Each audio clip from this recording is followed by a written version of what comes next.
Hi everyone, ఎలా ఉన్నారండి? అందరూ బాగున్నారా?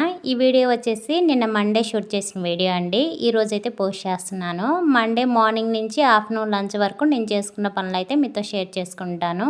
అలాగే నిన్న పోస్ట్ చేసిన వీడియోకి థంబ్నెయిల్ కొంచెం ఎడిట్ చేసి పెట్టానండి. అది మన వీడియో కాదని చూసి ఉండకపోవచ్చు, ఒకసారి చూడండి. ఈరోజు మార్నింగ్ 10 మినిట్స్ లేట్గా మెలకు వచ్చింది. నేను నిద్ర లేచేసరికి 5:50 అయింది. నేను ఫ్రెష్ అప్ అయి బయటకు వచ్చేసరికి 6 అయింది.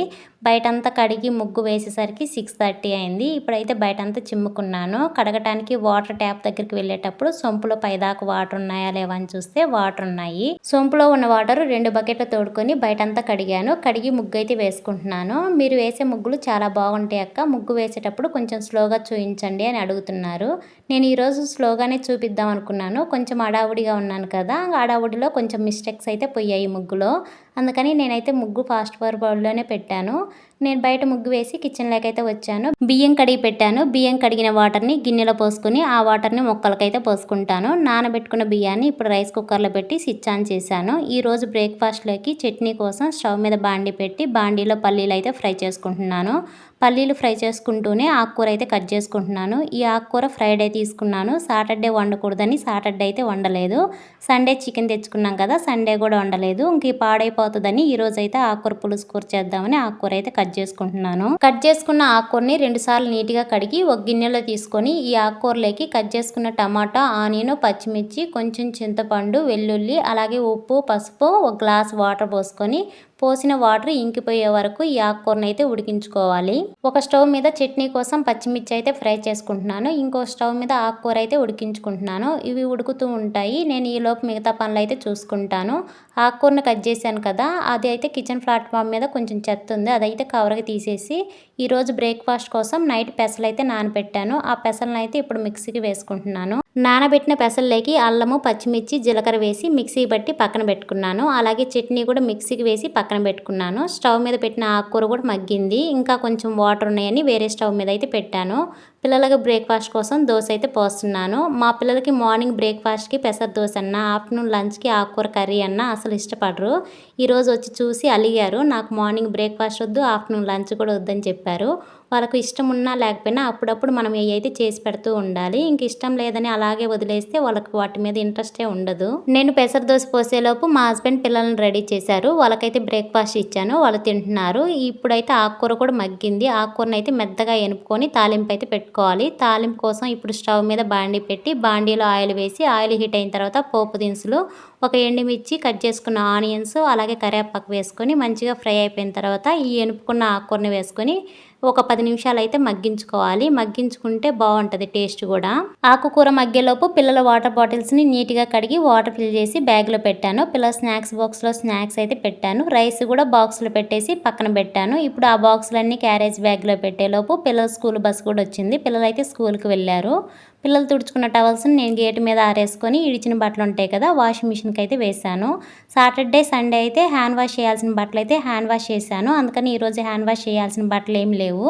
వాషింగ్ మిషన్లో బట్టలు వేసేసి వాషింగ్ మిషన్ ఆన్ చేసి కిచెన్లోకి అయితే వెళ్ళాను. నాకు మా హస్బెండ్కి పెసర దోశ పోసాను. మేమిద్దరం బ్రేక్ఫాస్ట్ చేయడం అయిపోయిన తర్వాత మార్నింగ్ బాండీలో కర్రీ చేశాను కదా, ఆ ఆకుకూరను అయితే ఒక గిన్నెలో తీసి పక్కన పెట్టుకున్నాను. ఈ బాండీని కడగటానికి షింకులో వేశాను. అలాగే పెసర దోశ పిండి మిగిలింది, ఆ పిండిని అయితే ఫ్రిడ్జ్లో స్టోర్ చేసుకున్నాను. పిల్లలు మార్నింగ్ బ్రేక్ఫాస్ట్ చేసిన ప్లేట్లు షింక్లో ఉన్నాయి. వాటన్నింటి నీట్గా కడిగి స్టాండ్కి వేశాను. స్టాండ్లో ఉన్న గిన్నెలన్నీ ఇప్పుడు కడగలేదండి, ఓన్లీ ప్లేట్లే ఉంటే అవి కడిగి పక్కన పెట్టేశాను. అలాగే కిచెన్ ప్లాట్ఫామ్ మొత్తం నీట్గా అయితే తుడుచుకున్నాను. తుడిచిన తర్వాత ఇల్లంతా చిమ్ముకున్నాను. కొద్దో గొప్ప చెత్త వస్తుంది కదా, అదైతే డస్ట్బిన్లో వేసేసుకున్నాను. అలాగే ఈరోజు ఇల్లు తుడుద్దామని ఇంకా బండలు అయితే నీట్గా తుడుచుకున్నాను. నార్మల్ డేస్ కంటే సండే రోజే పని ఎక్కువగా ఉంటుంది. ఆ రోజు పిల్లలు ఇంటి దగ్గర ఉంటారు కదా, పిల్లలు ఇంటి దగ్గర ఉంటే చాలు ఇల్లంతా మురికి మురికి చేస్తూ ఉంటారు. ఇంకా మండే పిల్లలు స్కూల్కి వెళ్తారు కదా, ఇంకా మండే అయితే ఇల్లంతా చిమ్మి తుడుచుకుంటాను. ఇంకా తుడుచుకుంటే ఈవినింగ్ కూడా పని ఏమి ఉండదు. నేను ఇల్లు తుడిచే లోపలికి వాషింగ్ మిషన్లో బట్టలు కూడా అయ్యాయి. ఇంకా అవి అయితే దండం మీద ఆరేసుకుంటున్నాను.